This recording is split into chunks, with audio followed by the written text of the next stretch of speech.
Nah dokter, tipsnya nih dokter, tips pencegahannya agar tidak terulang lagi. Soalnya kadang-kadang ada orang yang pengen lagi ya dok ya. Gitu ya, masa ada apa ini?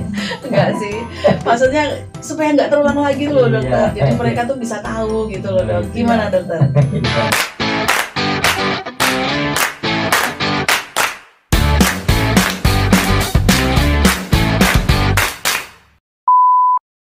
Langsung ya dok, Iya. ketemu dengan Ibu Fitri yang ada di Ngalian. Iya.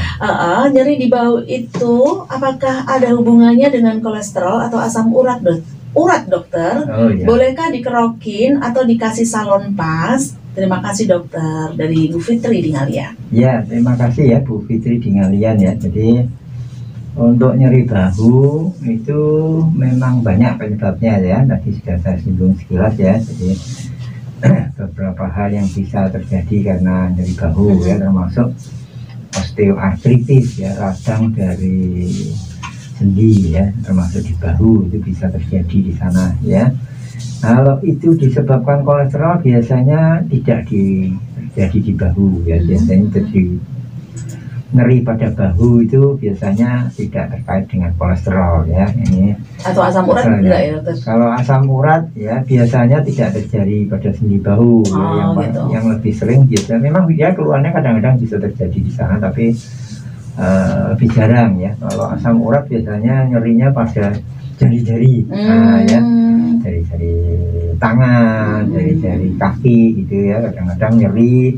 Bahkan untuk beberapa kondisi kalau asam uratnya tinggi bisa timbul benjolan-benjolan di persendian jari-jari tangan maupun kaki ya.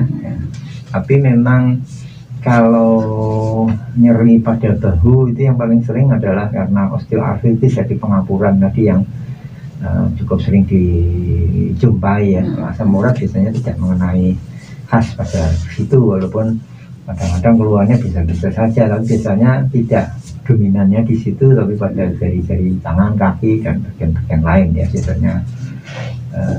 Itu akan lebih kelihatan di samping dilakukan pemeriksaan labora darah ya, dan eksfoto biasanya diperlukan. Gitu ya. Jadi boleh dikeroin enggak dok? Kalau dikeroin atau dikasih panas-panas gitu dok? Jadi biasanya memang kalau nyeri gitu sebaiknya, apalagi kalau kita tahu itu karena cedera ya, sebaiknya yang saya sarankan adalah dikompres boleh, tapi pakai dingin bukan panas ya. Pakai kompres dingin, bisa pakai es batu sederhana aja ya, dari es batu sekitar kita kan banyak ya di warung gitu, kita bungkus dengan anduk kecil atau bungkus dengan plastik kresek gitu ya, lalu kemudian dioles-oleskan di sendi bahu. Itu untuk langkah awal pertama ya. Jadi lebih ke arah apa, dikompres dengan dingin ya, oles-oles dengan dingin. Yang kedua yang paling baik ya sebetulnya diistirahatkan sendi bahunya itu. Kalau nyeri, kalau memang nyeri banget ya dibawa ke dokter terdekat. Iya, paling itu yang paling tepat ya dok. Jadi diistirahatkan, dikompres dingin, lalu kalau misalkan terjadi bengkak ya, misalkan di lengan atau apa gitu ya, bisa dilakukan pembebatan simpel ya, dibebat ya pakai elastik perban ya. Perban itu kayak kain coklat gitu, tapi dia bisa mulur itu ya. Nah itu ya bisa supaya mencegah terjadinya pembengkakan yang lebih besar ya. Jadi seperti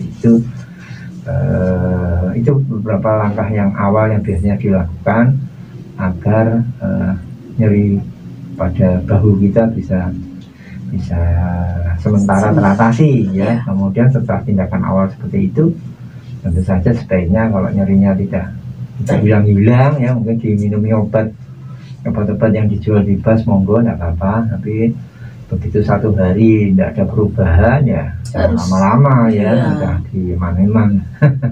Siapa tahu ada dibawa. Betul.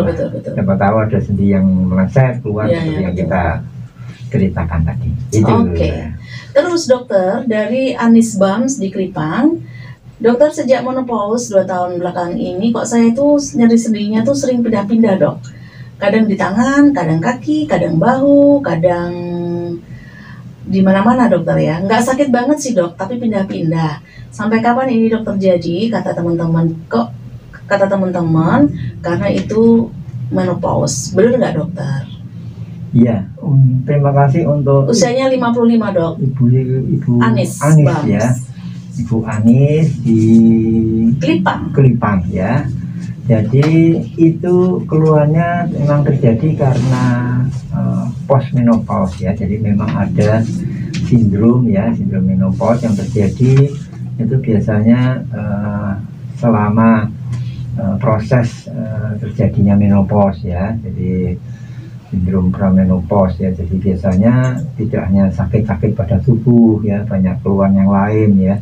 Biasanya berkeringat malam hari gitu ya, rasanya kayak panas ya, moodnya berubah-ubah dan banyak hal yang lain ya. Jadi sensitif gitu ya. Jadi peka perasaannya, jadi mudah berubah-ubah, mudah tersinggung, mudah marah, mudah dan seterusnya ya. Jadi itu adalah banyak beberapa gejala yang terjadi pada saat seorang wanita menjelang atau mengalami menopause ya. Tapi biasanya bisa lewat itu ya, bisa berakhir bila proses menopause sudah berlangsung. Lamanya memang relatif ya, kadang-kadang memang dijumpai ada beberapa orang yang relatif lebih lama dari yang lain. Tapi yang jelas bahwa keluhan-keluhan seperti itu kalau memang karena proses menopause yang sedang terjadi ya biasanya akan hilang ya. Jadi tidak usah terlalu khawatir juga ya. Yang penting harus menjaga perasaan kita sendiri ya, jangan istilah anak sekarang jangan mudah baper ya, soal perasaan ya.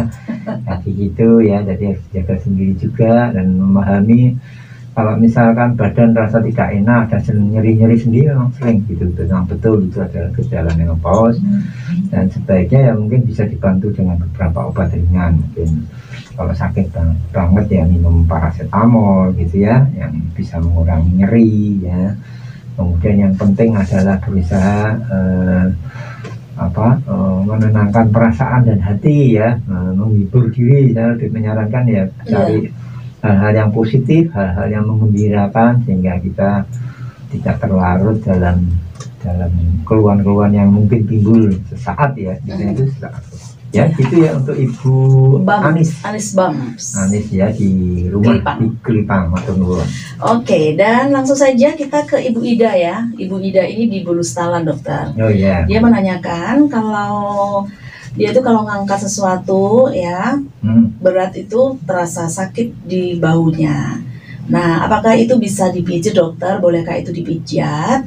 Nah, kalau harus ke dokter, saya harus ke dokter bagian apa? Begitu pertanyaan dari Ibu Ida di Bulustalan. Oh ya, terima kasih Bu Ida ya di Bulustalan. Jadi kalau mengangkat beban-beban berat memang otomatis kadang-kadang timbul keluhan pada bahu ya, namanya tarikan di bahu akan terjadi ya. Kalau dia hanya nyeri sekilas, tidak ada bengkak yang kelihatan nyata gitu kan, kemudian juga tidak ada perubahan bentuk ya, karena kayak tadi kita cerita ya, jadi mungkin ada sendi yang meleset. Kalau nggak ada ya boleh saja dipijat ringan ya. Tetapi saya kira ya kalau misalkan dengan upaya-upaya awal dikompres dingin dan diminumi obat anti nyeri gitu kan, diistirahatkan dulu sendi bahu ya, supaya sementara jangan dipakai dulu, dilihat ya apakah nanti kemudian setelah diistirahatkan 1-2 hari sudah pulih lagi ya.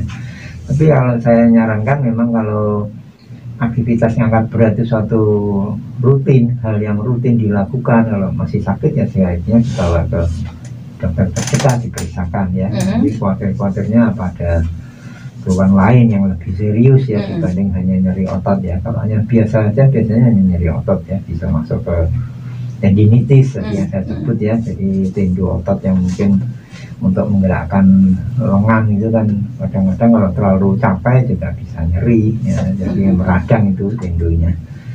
Jadi itu yang bisa saya sarankan ya, sebaiknya kalau nyerinya itu sangat ya jangan ditangani sendiri, segera juga ke dokter saja. Jadi kalau nyeri-nyeri ringan mungkin monggo diatasi dengan hal-hal ringan tadi yang sudah saya sampaikan. Itu ya untuk Ibu Ida di Bulustalan. Ke dokternya bagian apa nih dokter? Ke dokternya biasanya kalau seperti itu biasanya ya ke Kalau di sendi bahu ya biasanya bisa ke dokter ahli tulang, ya, persendian, atau ke dokter neurologi, ya, ahli saraf, ya, biasanya untuk melihat apakah ada hal-hal yang bersangkut paut dengan gangguan fungsi sarafnya, ya. Tapi biasanya dokter ahli tulang dan dokter ahli saraf, ya. Dokter rehab juga boleh kalau memang mungkin dulu pernah ditangani oleh dokter ahli rehab untuk dilakukan fisioterapi, biasanya juga bisa sangat membantu. Itu ya Bu Ida, matur nuwun. Iya. Terus dari Pak Edi di Gayam Sari. Iya. Tadi apa ya Pak Edi ya? Kok saya lupa ya, nggak tercatat. Oh iya. Pasti mungkin nanti bisa lagi. Karena tadi sempat telepon bingung ya, agak teleponnya tadi kan agak. Kelihatannya nyeri pada pinggang ya kalau nggak salah. Jadi Pak Edi itu sering mengalami nyeri pada pinggang, terutama kalau ngangkat sesuatu. Iya, betul. Ya. Memang sedikit di luar topik ya, tapi secara sekilas saya bisa jawab bahwa kita perlu hati-hati ya Bapak kalau mengangkat beban berat, galon segala macam. Karena kalau nyeri pinggang itu kadang-kadang bisa berisiko selain ototnya yang cedera, mungkin juga bisa sendi di tulang belakang itu di bagian pinggang itu bisa bergeser atau saraf terkejepit di sana ya, atau yang disebut HNP ya. Jadi kalau memang nyeri pinggangnya mengganggu, kalau untuk ngangkat sakit kemudian diistirahatkan hilang lagi, ya sebaiknya berarti kan itu hilang timbul akhirnya ya. Nah, kalau berulang kali terjadi ya sebaiknya diperiksakan untuk menghindari risiko terjadinya keluhan yang lebih berat. Iya. Itu ya. Oh iya dokter, keinget Pak Edi itu menanyakan apakah ada kaitannya dengan pengobatan kemoterapi itu loh dokter. Oh itu ya. Ya. Apakah nyerinya itu bisa karena kemoterapi ya. Iya. Berarti yang itu ya. Jadi kalau memang pada penderita kanker yang mendapat pengobatan kemoterapi, bahkan juga radioterapi, kadang-kadang timbul nyeri seluruh tubuh ya. Gitu. Jadi memang itu biasanya nyerinya dirasakan lebih secara umum ya, sistemik ya, karena pengobatan yang dilakukan ya. Jadi biasanya jarang yang hanya di sendi bahu tok gitu ya. Gitu ya. Memang biasanya ada sendi bahu, kaki, dan yang lain-lain, tangan, di pergelangan kaki, di lutut dan seterusnya biasanya nyeri gitu ya. Jadi sifatnya lebih umum. Memang betul bisa terjadi. Jadi tapi mungkin kalau ada keluhan seperti itu bisa disampaikan ke dokter yang melakukan pengobatan untuk kemoterapi supaya bisa diberikan obat-obat untuk mengurangi keluhan nyeri ya. Tapi memang itu bagian daripada efek samping pengobatan kemoterapi, biasanya seperti itu. Di samping biasanya ada keluhan-keluhan yang lain ya, tapi itu keluhan yang memang menyertai pengobatan, bisa diatasi. Bisa diatasi ya dokter ya. Itu ya untuk Pak Edi ya. Terus ada Pak Sabto di Kanguru. Pak Sabto? Iya, di Kanguru menanyakan tentang kalau ngangkat beban berat itu terasa sakit. Apakah itu Pak Sabto ya? Ya betul. Ya, tadi yang Pak Edi mengenai pengaruh kemoterapi. Yang Pak Sabto berkaitan dengan pinggang ya, tadi sempat saya singgung bahwa untuk angkat galon ya, apalagi kalau kita usianya makin bertambah, memang harus berhati-hati karena bisa terjadi sendi-sendi di pinggang kita itu sudah tidak terlalu kuat seperti waktu muda ya. Kadang-kadang kalau kita ngangkatnya terlalu berlebihan dan posisinya kurang baik, bisa timbul cedera di tulang belakang kita di bagian pinggang ya. Biasanya bisa berupa cedera otot yang ada di sana ya, sendi yang mungkin agak bergeser karena angkatnya terlalu berat, dan juga bisa terjadi jepitan saraf di sana. Di samping kalau tulang belakangnya sudah kurang baik, mulai rapuh, bisa terjadi retak di tulang belakang ya. Jadi sebaiknya memang kita itu kalau tambah usia mengurangi angkat-angkat yang terlalu berat ya. Kalau perlu untuk angkat-angkat kita serahkan kepada yang muda-muda saja ya. Dan kalau keluhannya di pinggang itu terasa berulang kali timbul ya, sebaiknya diperiksakan ke dokter ya, minimal akan difoto di sana untuk mengetahui apakah ada kelainan yang terjadi di tulang belakang di daerah pinggang gitu, seperti itu, untuk menghindari risiko keluhan yang lebih berat di kemudian hari. Itu ya Pak Sabto untuk pertanyaannya. Terima kasih. Sudah terjawab. Dan satu lagi nih dokter. Satu lagi ya. Dari Ibu Endang, lutut saya kalau habis duduk mau berdiri itu sakit dokter. Kalau dipecet sakit dok. Saya dari rumahnya di Grand Marina. Baik. Ibu Endang, terima kasih ya pertanyaannya. Kalau keluhan seperti itu biasanya erat kaitannya dengan pengapuran pada sendi lutut, biasanya yang disebut osteoartritis. Itu adalah radang pada sendi, terutama sendi lutut ini yang Ibu alami ya, bukan osteoporosis kropos tulang. Jadi masalahnya pada sendinya. Biasanya kalau di foto pada lutut itu akan timbul tonjolan, ada jalu pada sendi lutut, dan itu biasanya memang perlu penanganan yang baik ya, supaya tidak makin berat ya. Nanti kalau tidak diatasi, tidak dibawa ke dokter, nyeri pada lutut itu dikhawatirkan akan makin mengganggu, nyerinya akan makin bertambah, kemudian mobilisasi atau jalan kita menjadi makin terganggu, makin susah, dan yang dikhawatirkan itu sampai tahapannya, stadiumnya nyeri lutut itu bisa bertambah parah ya. Jadi saran saya ya, itu sebaiknya dibawa ke dokter untuk dilakukan pemeriksaan dan pengobatan yang lebih memadai. Itu ya untuk Ibu Endang yang ada di Grand Marina. Terima kasih. Terima kasih, dan pecinta setia Radio KIS, obrolan kita bersama dengan Dr. Jamal Tahitu sudah berakhir. Terima kasih dokter buat kebersamaannya. Terima kasih Mbak Rusma sudah menemani pagi-pagi. Sama-sama. Ya, terima kasih buat pecinta siar Radio KIS dimanapun berada yang mengikuti acara ke surga ini dari tadi pagi. Saya mohon maaf kalau ada kesalahan di dalam kata-kata saya. Semoga bermanfaat dan sampai jumpa di lain kesempatan. Oke, terima kasih, dan Dr. Jamal akan segera tindak ke rumah sakit Trogorojo ya dok ya?